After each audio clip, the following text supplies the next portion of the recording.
Dis dan 8 Mei 2025, lesing 278 van die Groot Johannes Evangelie boek 2. Voordat ek dan by hoofstuk 167 vertrek uit Genesaret oor Yeshua se wel en wee daar in Palestina 2000 jaar gelede gaan praat, net so kort opsomming hoekom ons ander name gebruik. Ek sien hier's nuwe mense wat nie gewoond is aan die naam Yahweh vir ons Vader nie gewoond is aan die naam Yeshua vir die Seun nie, en nie bekend is met die term Elohim vir God nie. Nou dat ek net kortliks verduidelik. Eerstens, die name Jesus bestaan nie in die oorspronklike Griekse en Hebreëse skrifte nie. Dit is Yahushua of Yeshua, of in Engels sê hulle ook Yeshua. En dit beteken ja, verlos. En die woord Yahweh kom van die naam wat aan Moses geopenbaar is by die brandende bos. Ek is wat ek is. Aya Esher Aye. En die meeste taalkundiges het dit eens dat dit Yahweh uitgespreek word. Daar is ouens wat nou Yahuwah uitspreek, maar ek kan vir julle baie duidelik sê dat ons dit in diepte ondersoek het. Alle Masorete tekens dui aan dat die naam Yahweh is. Moenie dat mense jou omkeer nie. Die woord Here, en in die Ou Testament Here, Here, is 'n verdraaiing en 'n vervalsing van die naam Meester Yahweh of Majesteit Yahweh. Die een woord Majesteit of Meester is Adonai en Yahweh is JHWH in Hebreëus. En dit kan onmoontlik nie as Here uitgespreek word nie. Here is nie 'n naam nie, Here is 'n titel. En dis 'n titel wat selfs op toiletdeure staan. En as jy na Hebreëus gaan kyk, is die woord Here of Lord beteken Baal. So elke keer as jy Here aanroep, roep jy in werklikheid Baal aan. Nou ja, omdat jy onkundig was, sal Vader nog altyd jou hart lees, en as jy 'n opregte hart het, sal hy na jou kom. Maar nou dat jy ingelig is, moet jy nou probeer om weer die regte name te begin gebruik. En as jy my nie glo nie, gaan na oom Google toe. Hy sal vir jou vertel wat die regte name is. Inligting is vandag oral beskikbaar. Niemand met 'n selfoon kan sê dat hy nie inligting tot sy beskikking het nie. Goed, ons gaan dan verder. Vertrek uit Genesaret, hoofstuk 167. Na die genoemde ontbyt hou ons onsself besig met allerlei dinge, en ek, Yeshua, gee vir Ebal 'n aantal landbouvoorskrifte vir die verbouing van sy landerye en vir die behandeling van sy boom en wingerd, sodat dit hom altyd 'n ryke oes sou gee, waar hy sekerlik altyd geweet het om die beste bestemming daarvoor te vind. Hy het baie weggegee vir armes. Ek laat Ebal sien hoe hy die vrugte kan veredel en vermeerder, en bring hom kennis oor verskeie nuttige kruie, wat sedertdien in die kombuis gebruik word. Ook toon ek hom 'n aantal wortelgewasse, wat ook altyd as goeie voedingsmiddele gebruik kan word, en laat hom sowel van die kruie as van die wortels presies sien hoe hulle voorberei moet word. Kortom, in die 2 volgende dae wat ek nog in Genesaret oorgebly het, leer ek Ebal uit landboukundige oogpunt wat voorheen nog by geen Judeër bekend was nie. Tegelijkertyd leer ek hom dat hy ook altyd die suiwer gebraaide vleis van hase, konyne, reë en herte, as dit op bepaalde wyse voorberei was, smaaklik kan eet, sonder om daardeur onrein te word. Daarby vertel ek hom wanneer sulke gediere gevang en gedood moet word, en ek laat hom ook nog baie dinge sien, waaroor die brawe Ebal hom baie verheug. Nou dit is baie interessant, ek wil eers hierdie gedeelte oorslaan, maar dit is vir my wonderlik, dat Yeshua hom ook besig hou met wat ons vir ons daaglikse inname nodig het. En hy het vir die mense raad gegee. Hulle het nie eintlik wortels geëet daai tyd nie. En hier het hy sekere wortels vir hulle laat eet. Ek neem aan, hulle het nie aardappels geëet nie, want hy moes nou teen dit gewees, omdat die aardappel redelik baie gifstowwe in het. Maar hase en konyne was ook in die wet verbied. Maar hier sê hy, as hy op 'n bepaalde wyse voorberei is, dan kan jy hom eet, want is die skadelike sieledele dan gekanseleer. En as jy nog kan onthou wat dit is basies, jy moet hom in die winter slag, of in die winter doodmaak. Jy moet hom baie goed uitbloei, want die groot gevaar sit maar in die bloed van onrein diere. En dan moet jy hom pekel, en jy moet hom rook, en dan kan jy hom braai. So as jy daai proses deurgegaan het, dan is daai vleis se gifstowwe nie meer gevaarlik vir jou nie. Maar as ons nou net wegtrek en sê, nou kan ons seker al hierdie goed konyne en hase eet en varke en hulle maar net gaar maak soos ons wil. Dit is ongelukkig nie so nie. Die skepper van hemel en aarde weet presies watter rein of onrein sieledele in diere sit. Maar hier het hy hulle nou gehelp, seker maar omdat daar baie van die goed daar naby was. Ook lê ek saam met my leerlinge vir jare 'n klein fyntuin aan, beplant dit met allerlei nuttige plante, kruie en wortelgewasse, en raai haar aan om hierdie tuin baie sorgvuldig te onderhou. Onder baie vreugdetrane beloof sy dit vir my, en dat sodra ek weer sou terugkom, ek die tuin in volle groei en bloei sou aantref. En sodoende was alles in die huis van Ebal keurig vir almal. En terwyl ek dit gelees het, het ek nou gewonder, waar het hy nou die saad gaan koop, om vir haar aan te plant? En toe sê ek vir myself, you stupid, as hy gaar brode en gaar visse uit niks kan laat ontstaan nie, dan kan hy sade in bestaan spreek. So hierdie sade wat sy gekry het, is direk uit die hemelse tuin, uit Yeshua se woord uit. Want soos wat hy spreek, so is dit daar. Maar hy het nie die volle krye klaar ryk gegee nie, hy het saad vir haar gegee, sodat sy die tuin kon onderhou. Want net soos sy daai tuin onderhou het, en dit kom later uit, sê hy vir haar dat jy jou tuin en jou siel ook moet onderhou, ook moet beplant met baie voedsame plantjies, en dan moet jy dit water gee en kompos gee en versorg en beskerm en al die dinge. So dit is 'n teebeeld van haar innerlike tuin wat ons weet nou baie mooi was vir Yeshua. Tydens al hierdie nuttige take gaan die Sondag, die Maandag en die Dinsdag verby. En ek maak aanstaltes om weer verder te trek. Maar die hoofman en Ebal en sy vroue en kinders, waaronder veral Jara, vra my dringend om nog die nag in hulle huis oor te bly.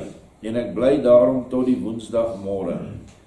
In die môre kom daar 'n paar van die skeepsknegte en vertel dat die Fariseërs uit Jesaja wel die voorafgaande dag na hulle toe gekom het, maar het geen woord oor Psalm 47 gepraat nie. Onthou julle die Psalm wat basies Yeshua voorspel, wat moes kom. Hulle het egter meer oor my gevra, want hulle wou my tot verantwoording roep, omdat ek die hele Jesaja van Jerusalem afvallig sou gemaak het. Maar hulle het op ons vraag glad geen antwoord gegee nie. Ons het wel die silwerstukke van hulle gevorder, wat die Fariseërs heel onwillig en onder beskimpings aan hulle betaal het, waarna hulle weer ingeskeep het en volgens mededeling van die skipper na Kapernaum vertrek het, waarskynlik om my Yeshua daar verder op te spoor, wat hulle oorspronklik sowel deur die tempel as deur Herodes opgedra was. So hulle was nie in staat om hierdie Psalm uit te lê nie, en Yeshua het vir hulle gesê, eis dan by hulle 7 silwerstukke, as hulle dit nie kan doen nie. Want hulle het baie heldhaftig gesê, hulle weet alles. Nadat ek die getroue verslag van die skeepsknegte gehoor het, gee ek die skippers opdrag om die skip binne 'n uur gereed te hê vir vertrek. En die skippers vertrek en bring die skip in gereedheid. Toe Jara wat die oggend na haar tuintjie toe gegaan het, in die kamer kom en hoor dat ek so gou sou vertrek, begin sy bitterlik te huil en vra my of ek tog nie nog 'n uurtjie langer kon bly nie. Haar hart raak letterlik beklem as sy haar moes indink dat sy my nou, Elohim weet hoe lank, nie meer sou sien nie. Maar ek troos haar en verseker haar, dat sy my selfs liggaamlik baie gou sou terugsien. Geestelik kon sy met my praat, wanneer sy maar wou, en dan sal ek 'n volmaak, helder en duidelike antwoord in haar hart gee. Bovendien sou ek in my plek die engel Raphael sigbaar by haar agterlaat, om haar op die regte pad te lei. Hiermee was die bedroefde gerusgestel. En hier is ook vir my 'n baie profetiese waarheid wat hierin weggesteek is vir ons in hierdie tyd. Dat ons ook die engel Raphael in die gees by ons het, soos wat hy agtergebly het by Jara, om haar te voed. En dit is die gees van wysheid, want Raphael is die engel van wysheid. En die mense wat hierdie woorde wat nou al by ons meer as 20 jaar beskikbaar is, hierdie woorde opgeneem het in hulle harte, ek praat van hierdie nuwe openbarings. Ons mense het baie meer wysheid as die ander daar buite. Ware hemelse goddelike wysheid. Dis nie iets waaroor ons onsself verhef of, soos Engels sê, brag nie, glad nie. Maar in ons gemeente is daar nie meer eintlik stryd nie. Ons het in die verlede, toe ons begin het, baie gestry oor verskillende vertolkings van die Bybel. Maar wanneer jy hierdie woorde het, is daar net een vertolking van die woord, en dis die regte vertolking vanuit die liefde. En daar is nie meer 'n gestryery oor, hoe lyk dit aan die ander kant nie, waar gaan siele heen nie, daar is nie meer stryery oor die siele leer nie. Ek waarborg jou, nie een mens in 'n kerk of in 'n Israel gemeente weet eers, wat is die siele leer nie, waarvan praat jy? Hulle weet niks van wat op ander planete aangaan nie. Hulle weet niks van wat werklik nodig is om gered te word nie. Jy kan hier op aarde baie duidelik weet dat jy gered is of nie gered is nie. Dit is dinge wat mense vir jou gaan uitlag en sê, hoe kan jy dit weet? Ons ken net ten dele. Ja, ons het net ten dele geken, totdat hy die nuwe openbaring gebring het, wat basies sy wederkoms in die woord was. Nou weet ons baie meer. Wil nie sê alles nie, want ons sal nooit alles kan weet nie. Maar wees net baie duidelik, kom dit agter dat Raphael se gees is by ons, die gees van wysheid. En die gees van Elia of van Michael, die krag sal kom.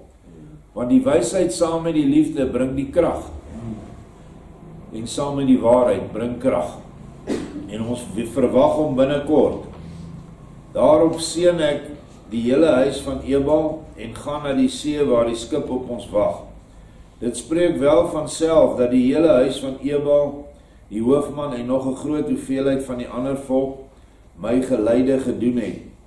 Beide Esseners en die bekeerde groep Fariseërs en skrifgeleerdes vra my of hulle my mag begelei na die plek waar ek heen gaan. Maar ek, Yeshua, sê, bly julle hier, sodat die wêreld nie voor haar tyd aanstoot daaraan sal neem nie. Want die voëls het hulle neste en die jakkalse hulle gate, maar die seun van die mens besit selfs geen klip om onder sy hoof te lê nie. Omdat ek egter geen aardse besittings het nie, en tog 'n groot skare mense met my saamneem, sou 'n mens hom kon begin afvra, hoe hou hy hulle in die lewe? Hy het tog geen akkers, geen weiding en geen kudde nie.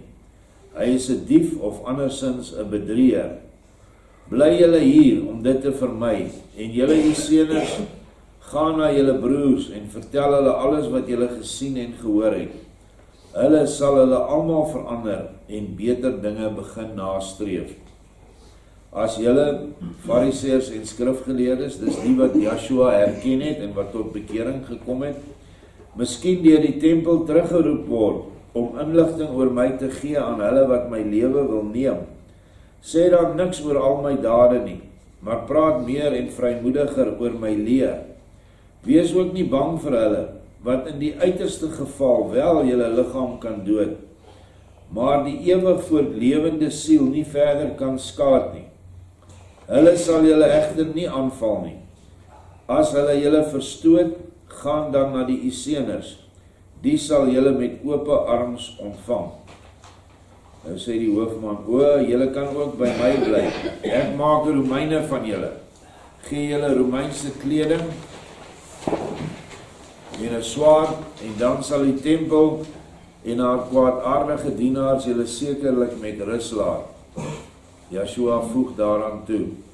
Ja, dit kan julle ook doen. Wees altyd so slim soos slange en sagsinnig soos duwe.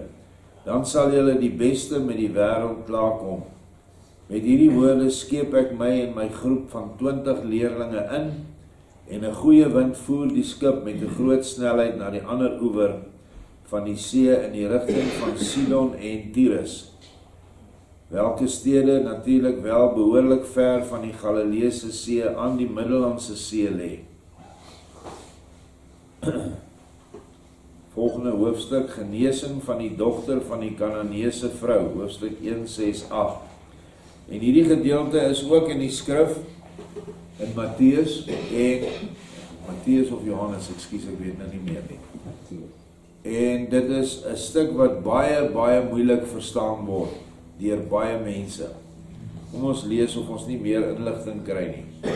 Toe ons die skip aan die oorkantste oewer verlaat, moes ons op Griekse gebied nog 'n behoorlike voetreis onderneem om in die buurt van beide stede te kom. Onthou, die Galileese see was in die middel van Palestina, was 'n meer, baie groot see meer, en die Middellandse See was nou na die weste toe. Toe ons by die grens van die grondgebied van Tyrus kom, en dit teen die aanvang van die aand verbygaan, loop 'n vrou uit Kana in Galilea gebore, maar wat al 15 jaar gelede met 'n Griek in hierdie streek getroud was, ons agterna omdat sy my onderweg herken. Nou hierdie vrou sal ons nou vandag sê is 'n tipe van 'n kleerling of 'n baster. Want uit Kana, wat maar Kanaan was, het hierdie vermengde nasies gewoon. En dit word baie duidelik beskryf wie en wat sy was en met wie sy getroud was. Sy loop my, wat met 'n Griek in hierdie streek getroud was, loop ons agterna omdat sy my onderweg herken. Sy roep daarby, Meester, seun van Dawid, erbarm u oor my. My dogter word kwaai deur die duiwel gepla. Dit kry jy in Matteus 15:22, so dit is Matteus waar dit staan. Ek laat haar egter roep, sê geen woord aan haar nie en loop verder. Maar omdat die vrou baie hard roep, sodat die leerlinge daardeur gehinder word, sê hulle aan my, stuur haar tog weg, want nou skreeu sy al byna 'n halfuur, so hinderlik, dat ons ore daarvan wil tyd. As jy haar nie wil of kan help nie, maak tog dat sy weggaan.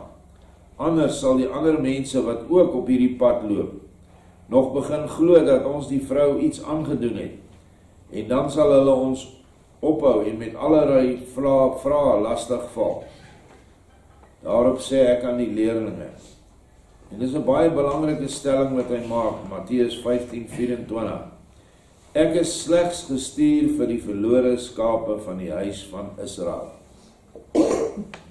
Nou, dit is 'n baie moeilike stelling, nie net vir ons vandag, vir die Christen nie, maar ook vir die leerlinge. En ons lees verder. Die leerlinge kyk my elkeen na hierdie antwoord met groot oë aan, en weet nie wat hulle daaraan het nie. Judas Iskariot gee aan Thomas te kenne dat hy my baie inkonsekwent vind en sê, jy kan dikwels uit jou vel spring van ergernis oor al die flagrante teenstrydighede in sy praat en handel.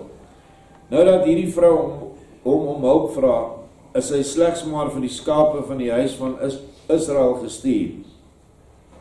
Maar toe hy alle moontlike hulp gegee het aan die Romeine, wat tog meer heidens is as hierdie arme half Griekse en half Judeese vrou, het hy nie daaraan gedink dat hy slegs maar vir die skape van die huis van Israel gestuur is nie.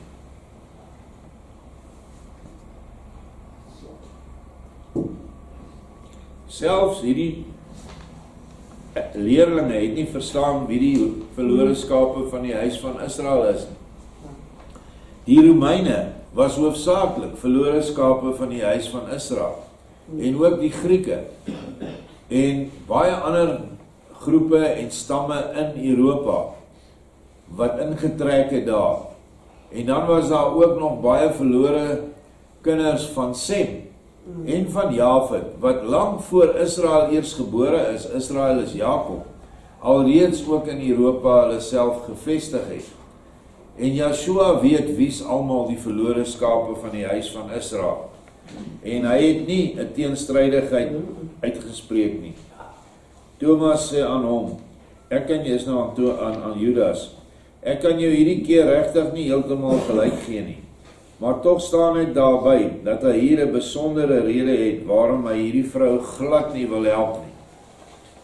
Maar terwyl die leerlinge onder mekaar so hulle menings uitwissel, kom die vrou na my toe, val voor my op haar knieë en sê, Meester, help my.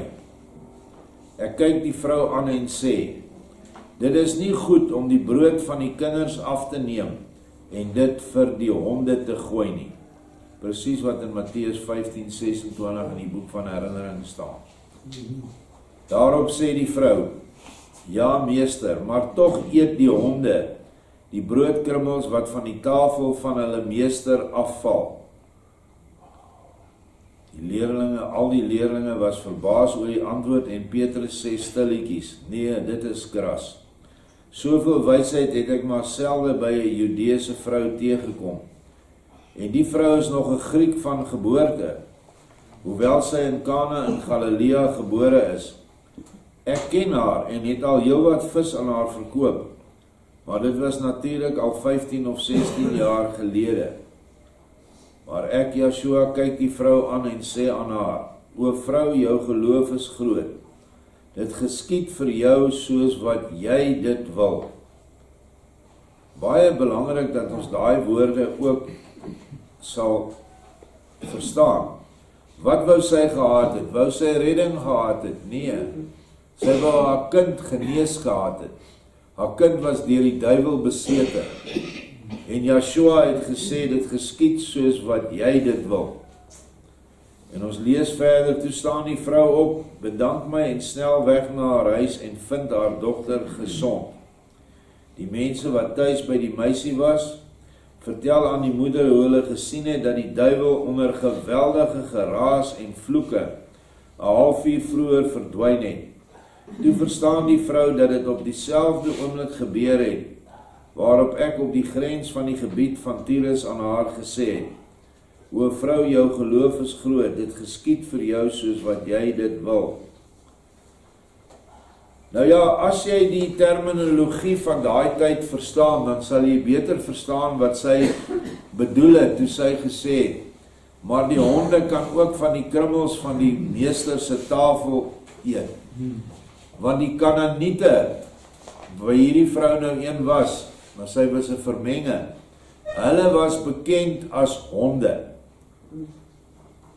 Die Judeërs van daai tyd het hulle as hondenasies gesien. Dis hoekom Joshua sê, moenie wat heilig is of wat apart is aan die honde en die varke gee nie. Daar is sekere nasies wat varke is. En dit het ons nou al geïdentifiseer in die skrif, en dit is die Fariseërs, wat ook uit die stam van Juda kom, maar hulle is soos varke. En as jy die boek Aarde en Maan lees, dan sal jy sien dat Joshua die huidige Joodse volk in Israel met varke vergelyk. En die honde nasies is hierdie Kanaanitiese nasies. So sy kan krummeltjies kry, soos sy daar stel, en dit is waar. Want wat wou sy gehad het? Sy wou genesing gehad het vir haar dogter. Sy wou 'n bevryding van die Satan gehad het. En dit is so logies as ons dit verstaan. Kom ons kyk na in die tyd toe ons op plase gebly het nog. En jou arbeiders is toch nie saam met jou in die kerk en die gemeente nie. Ons het dit daai jare, was dit net nie eers aan gedink nie. Hulle het hulle eie geloof gehad en ons het ons eie geloof gehad en ons het na ons kerk toe gegaan daai tyd. Maar as een van hulle siek word, of ernstig besete, wat ook al, dan was daar altyd 'n bakkie of iets wat hulle na die hospitaal toe gevat het. Want hulle was deur ons gesond gehou, genees, gevoed. Jy het vir hulle gesorg. Dis al wat hulle wou gehad het. En dit is wat ons moet doen. Maar hier is 'n baie dieper ding in hierdie Kananeese vrou, want die Kananeese vrou stel die hele bastergemeenskap in die wêreld voor, wat miljoene der miljoene wesensmense is, dat hulle Yeshua nou nie gekom het vir hulle nie, maar gekom het vir die verlore skape van die huis van Israel, sodat hy die 12 mure van 12.000 uit elke stam van Israel kan oprig. Dan, wanneer hierdie 12.000 oorgaan, saam met die 12 apostels en die 12 stamvaders, en dan gaan begin kinders verwek op die nuwe aarde, dan sal hierdie Kananeese vrou meer as krummels kry. Want dan gaan hulle weer 'n lewe kry op 'n nuwe aarde, want onthou, 'n siel is in 'n liggaam. En 'n siel het nie ras nie. 'n Siel het net lig of geen lig nie. Of iewers skakering tussen hoë lig en min lig. En dan sal daardie siele 'n kans kry in hierdie suiwer Israel ouerpare om ook tot die lig te kom. Inteendeel, hulle sal 'n baie beter voorreg hê as wat ons byvoorbeeld nou het, waar ons in ouerpare gebore is. Want dan sal geen Satan meer op die wêreld wees nie, en alles sal volmaak wees, die diereryk, die planteryk, die mineralenryk, alles is volmaak. En dan sal mense bykans wedergebore word. Dit is wat Yeshua beloof in Bernadette se profesie. So dit is wie hierdie Kanaanitiese vrou voorstel. Dis nog nie haar beurt nie. Net soos dit nog nie die beurt was vir al die mense wat Yeshua baie lief gehad het. Dink nou aan Jara. Maar het hy haar gekies as apostel? Nee. Hy het 12 gekies uit die Galilea uit die stam van Benjamin uit. Terwyl daar baie ander manne was, wat Yeshua baie beter, kan ek maar sê, beter begryp het as die apostels. Maar hulle was die fondament van die nuwe Jerusalem. Die ander moes wag. So alles het 'n orde, en as ons dit kan insien, dan hoef ons nie nou ontstel te raak en allerhande rassistiese aantuigings te maak wanneer ons hierdie ding sê nie. Dit is sy orde. Die hele ryk van geeste van Lucifer het geval. Party bitter ver. En hulle kry 'n lewe nou op aarde, wat net 'n lewe is, sodat siele dele ryp kan word binne in hulle. Dit is hoekom hulle hierdie omhulsel het. Of hy in China is, en of hy in Afrika is, of in die Midde-Ooste, waar ook al. Suid-Amerika. Oral waar die basternasies is. En vir hulle, sê die skrif, hulle kan hulle gode aanbid wat hulle wil. Hy sê verder, die son, die maan en die sterre is vir hulle gegee. Wat heel moontlik hierdie Kanaanese vrou se gode was. Want dit is nie nou vir hulle nodig om iets anders te doen as om ryp te word. As 'n mens dit kan verstaan, dan word hierdie hele waas waarin alles is, word opgelig. En dan sien 'n mens Vader se ontsettende groot lydsaamheid en tydsaamheid met elke mens wat op hierdie aarde op twee bene loop. Of hy nou in 'n negroïdiese liggaam is, en of hy in 'n Asiatiese liggaam is, of 'n aborigine liggaam is, of in 'n Khoi of 'n Bushman liggaam is, maak nie saak nie. Elke ene het 'n doel, en die doel het te doen met die siele leer, waarvan baie min mense iets eintlik weet, maar wat hy aan ons geopenbaar het. Die aand was egter vers 12 op hande, en die leerlinge vra my of ek wel wou deurgaan na Tyrus toe, of dat hulle hier aan die grens van die gebied moes uitkyk vir 'n herberg.